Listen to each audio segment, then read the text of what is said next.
Oi, caso não me conheça, eu sou a Isabela e hoje eu vim falar sobre um livro que eu terminei há 2 dias de ler ele e tô até agora esperando pra dar nota, porque eu quero absorver bem a história antes de sair dando nota adoidada, que foi O Massacre da Família Hope. Esse livro eu peguei pra ler porque eu tava, tipo assim, querendo sair de uma ressaca literária. Eu sentia que ele tem essa vibe de, livro pra sair de ressaca literária. E também, pra mim, é muito bom ler suspenses nesse momento. E Uma Série Família Hope, pelo nome, já deixa bem claro o que é. E sendo bem sincera que eu já tinha visto a capa desse livro circulando pelas redes sociais, mas eu sempre passava, nunca parei pra, de fato, ver um conteúdo sobre a história. Não sei por quê, mas nunca fiz isso. E agora talvez eu me arrependa um pouco? Não, porque veio no momento certo este livro pra mim. Eu até ia fazer um vídeo assim, contando toda a história do livro, todo resumido assim, como eu já fiz algumas outras vezes. Só que eu quero que todo mundo leia este livro, sabe? Não sei explicar. Eu tô com um senso de proteção a essa história que não daria certo fazer um vídeo daqueles. Também tem o fato de que eu tô com o meu dia meio corrido e demora pra gravar e editar. Então, não rola. Mas essa história vai acompanhar a Kitty, que ela é uma cuidadora de idosos.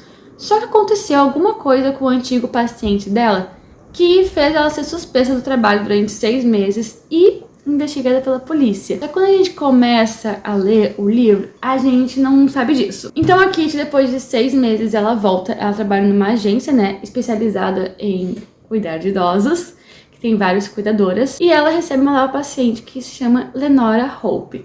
Só que a Lenora Hope tem um fato assim sobre a história dela bem engraçada.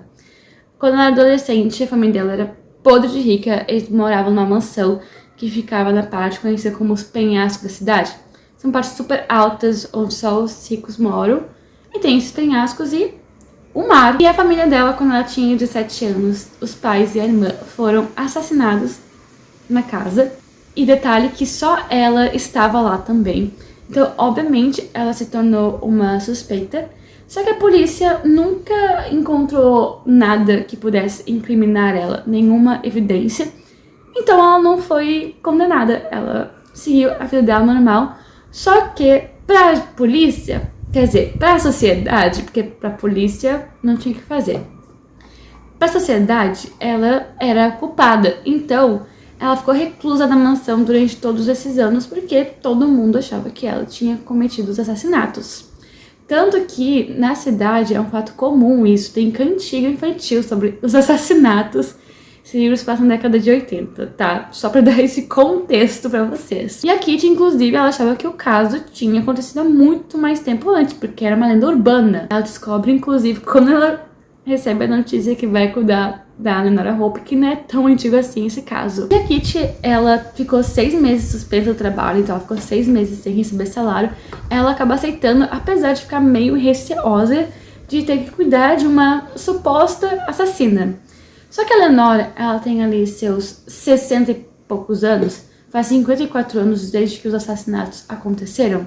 Ela sofreu uma série de derrames que fez com que ela perdesse o movimento do corpo e a habilidade de falar. Então, ela só se comunica datilografando em uma máquina de escrever, porque a única parte do corpo dela que ela consegue mexer é o braço esquerdo.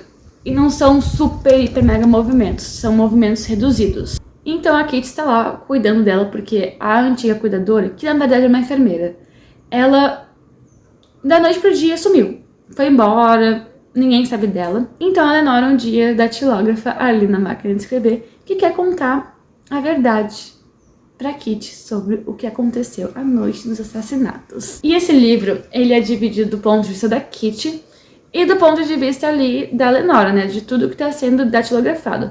E assim, dividir não é tipo 50%, tá?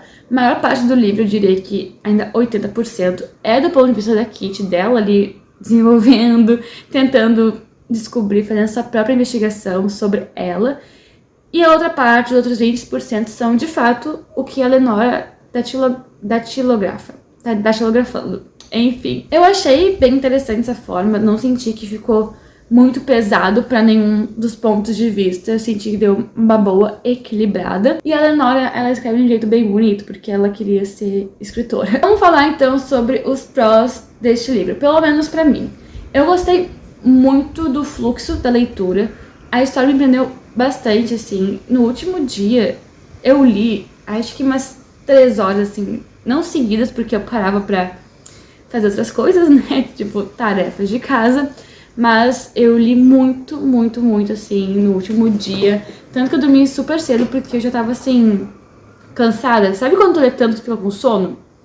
O soninho bom. Eu tava nesse jeito. A história me prendia muito, assim. Os capítulos são curtos também, e pelo menos isso pra mim me ajuda muito a sentir que eu tô, de fato, engrenando naquela leitura e tô indo, não só uma coisa de empurrar com a barriga. Eu também gostei muito dos personagens, assim. Tem um personagem específico que me irritava muito, que era o detetive Vic, que é o detetive que tava investigando a Kitty. Ele aparece mais no livro e ele é muito chato, ele me irrita. Mas assim, ok, né? Outra coisa também que eu achei muito legal foi descobrir o motivo pelo qual a Kitty foi suspensa.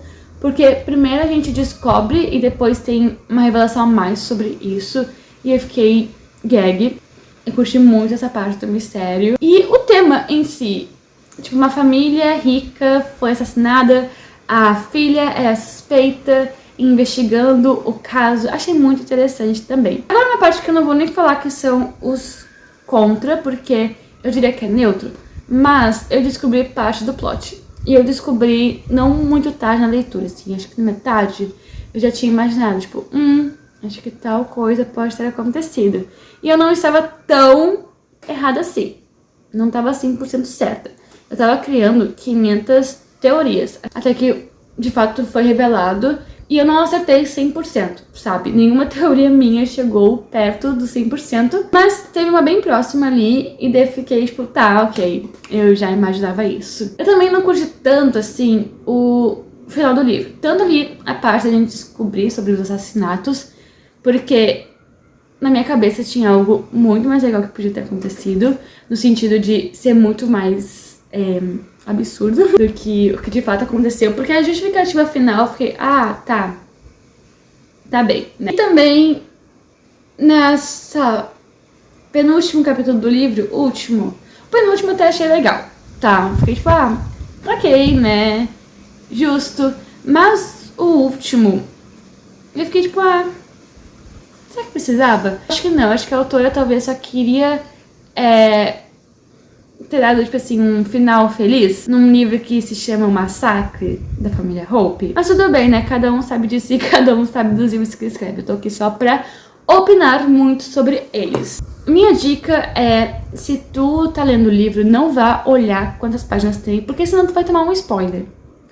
E não vai ser legal. Mas eu super recomendo pra todo mundo, porque eu acho incrível, assim, como a gente prende. Inclusive, minha amiga, recomendei pra ela ler em uma viagem de avião. E acho que ela vai ler depois, eu quero saber a opinião dela. Eu quero ler mais coisas dessa autora, ou autor. Acho que é uma autora.